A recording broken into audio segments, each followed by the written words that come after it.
बांट सकूं। हालेलुया। आप सबको धन्यवाद करना चाहता हूँ कि आपने परमेश्वर के आज्ञाओं को माना और आप इस प्रकार सभी उपस्थित पाए जाते हैं। तो मैं आप लोगों से एक बात कहना चाहती हूँ, जब इस समय जो बाणी बोला जाता है हमारे लिए उस बातों को सुनना और समझना बहुत ही आवश्यक है।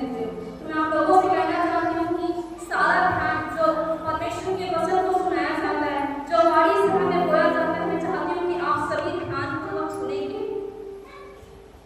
कोई उनके बाहर